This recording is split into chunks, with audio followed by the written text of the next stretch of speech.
Estamos en el módulo 2 de la formación del Imperio Romano. Eh, Habíamos trabajado un poquito sobre el ascenso de Augusto y ahora voy a hablar algo sobre la organización en cuanto a las instituciones y a la administración del territorio.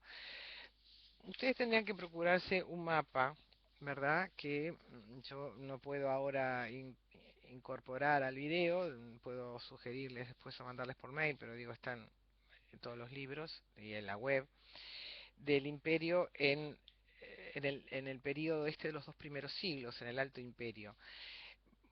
En su momento de máxima extensión, que es durante el reinado de Trajano, el imperio abarca desde Britania, o sea, desde las Islas Británicas, Hispania, las Galias, el sur de Germania, bueno, por supuesto toda Italia, las zonas que están al sur del Danubio, la Dacia, la Panonia, Tracia, Macedonia, Grecia, Asia Menor, con Capadocia y hasta las fronteras de Armenia, hasta las fronteras de Mesopotamia, Egipto, Siria, Palestina o Judea, Arabia al norte, Egipto y toda la costa de África con sus tres provincias, la Cirenaica, la Mauritania y Numidia.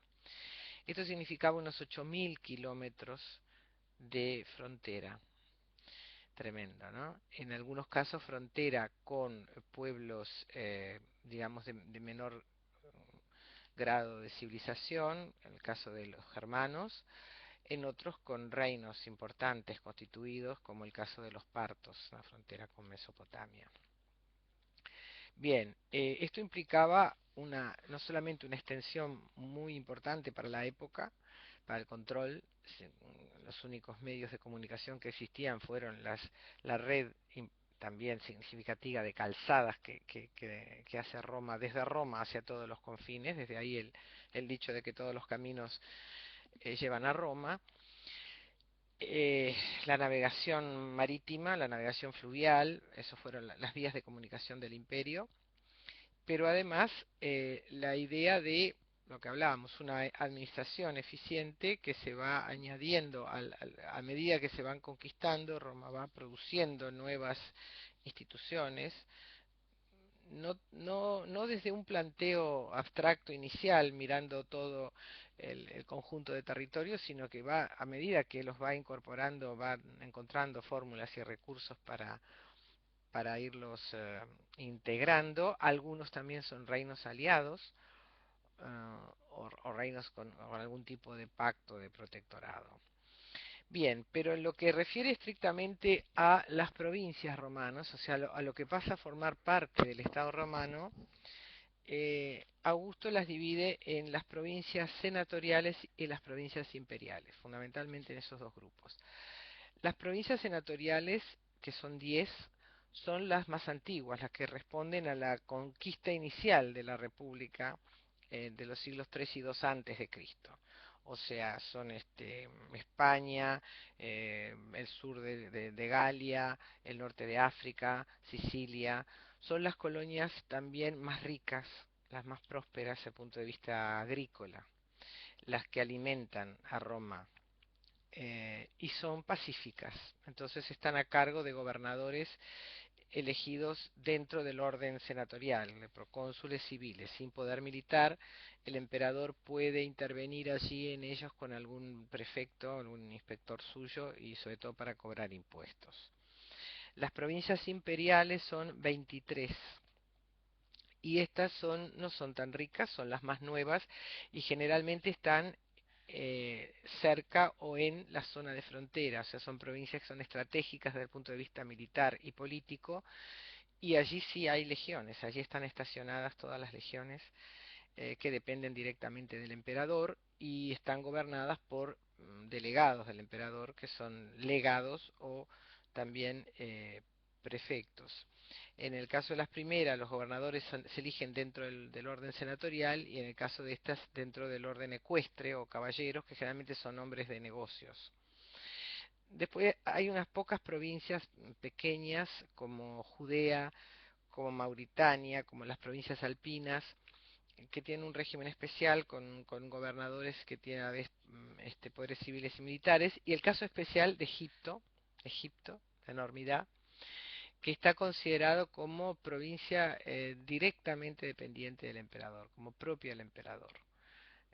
Esto tiene unas consecuencias económicas muy importantes, porque la riqueza de Egipto pasa a formar parte del fisco o del tesoro propio del emperador, y, y la distribución de trigo de Roma, que en gran parte proviene de Egipto, también está controlada por los legados del emperador.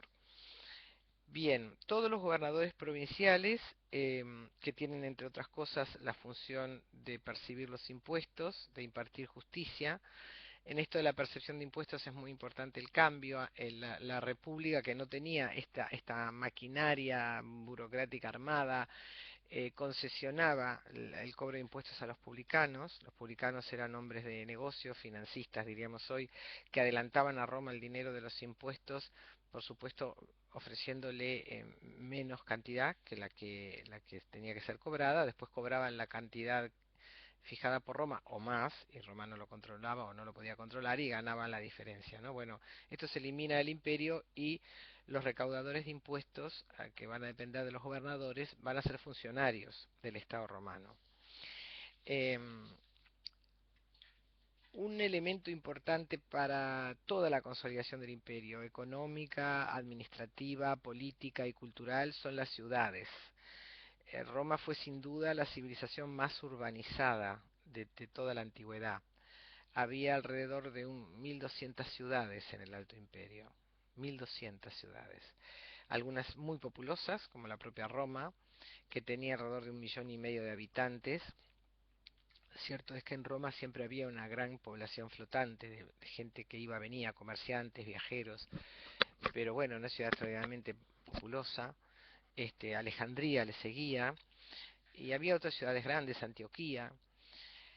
Bueno, pese a esto, el 80% de la población vivía en el campo, ¿no? Pero la ciudad era un enclave de gobierno, era una manera de que se pudiera controlar a la población, no solo por localizarla en un lugar, en un territorio, sino para percibir los impuestos. Y el gobierno de cada ciudad era autónomo. Eh, Tenía un organismo que se llamaba la curia, integrado por los decuriones, que eran los eh, miembros de la clase alta local. Muchos de ellos eran a la vez familias del orden senatorial romano, y de alguna manera eran el sostén, la red de sostén del imperio romano. Bien, estos decuriones eh, conservaban parte de las funciones civiles y por supuesto judiciales que tenían los magistrados en la ciudad de Roma. Se ocupaban también del abasto de la ciudad, del orden, de la limpieza. Bien, en cuanto al gobierno central, digamos el que de alguna manera comandaba toda esta pirámide de procónsules, legados, prefectos, decuriones, ¿verdad? Por supuesto a la cabeza estaba el emperador, que con la suma de poderes que dijimos, civiles, militares, religiosos. Luego estaba el Senado, que durante el periodo de Augusto conserva, por lo menos formalmente, su antigua majestad, pero ya no su poder. Los senato-consultos son de orden inferior a los edictos imperiales. Tiene las prerrogativas económicas que Augusto supo darles. O sea, Augusto de alguna manera compró, diríamos, el apoyo de la clase senatorial, permitiéndoles el gobierno de las provincias senatoriales, que eran las más ricas, permitiendo a los senadores que continuaran con la, eh, la adjudicación de tierras y la compra de tierras, los grandes latifundios en todas las zonas, a cambio de vaciar de alguna manera políticamente el poder de este órgano que era tan poderoso, ¿no? De todos modos, ese, ese binomio que en el momento inicial de Augusto se va a llamar la diarquía o el principado, es decir, el gobierno del princeps, del primer ciudadano, eh, el primero entre los senadores, va a ir decayendo a favor del imperator, o sea, del que va concentrando su poder y va dejando al Senado más como un órgano de tipo formal. Se me apagó, no sé si continuará la grabación, sí, parece que sí. Bueno, los comicios, bien, el Senado administra también una parte del Tesoro romano, el erario. La otra parte, dijimos, es la del tesoro personal del emperador, que se confunde con el tesoro del Estado. O sea, el Estado tiene dos tesoros, el erario, que administra el Senado, el fisco, que administra el emperador, que es su fortuna personal y además es tesoro del Estado. No recuerdo si dije que a medida que transcurre el Alto Imperio, la relación emperador-senado va decantando a favor del poder del emperador. Los comicios pierden totalmente sus funciones, si bien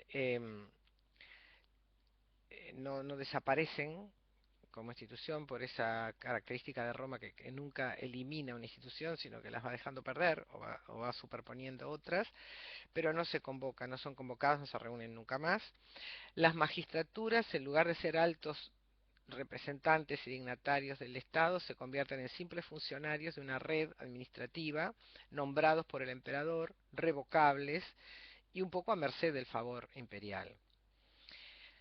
Se integran nuevas instituciones, por ejemplo el Consejo del Príncipe. El Consejo del Príncipe va a ser inicialmente en periodo de Augusto un grupo de personas de confianza del emperador, entre las que destacan Agripa, su general más cercano, Mecenas, y después va a ir progresivamente conformando un organismo estable que a partir de Adriano sobre todo va a tomar el carácter de un equipo asesor y que durante el Bajo Imperio se va a llamar consistorio, y a esto se le agrega una multitud de oficinas y secretarías, como dijimos, muy numerosas. El emperador Claudio es el que contribuye más a esta armazón burocrática, con una oficina de cuentas, que sería la de haciendas, una de cartas, que sería como una cancillería, y una de memoria, que sería la de archivo, gracias a lo cual tenemos mucho registro de este tiempo.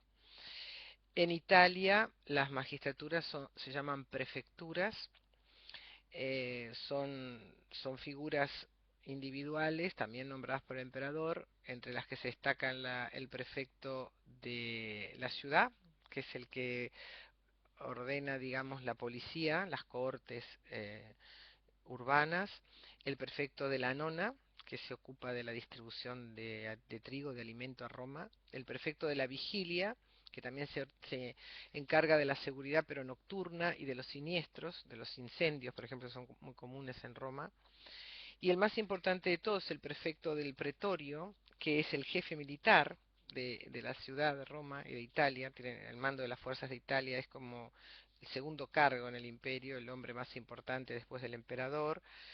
Es su consejero, quien preside el consejo del príncipe cuando no está el emperador. Y en las ciudades tenemos las curatelas, que también son órganos colectivos de gobierno de las ciudades italianas, semejante a las que hay en provincia. Por acá nos quedamos otra vez, no me alcanza para seguir con esto y bueno, ya nos vemos.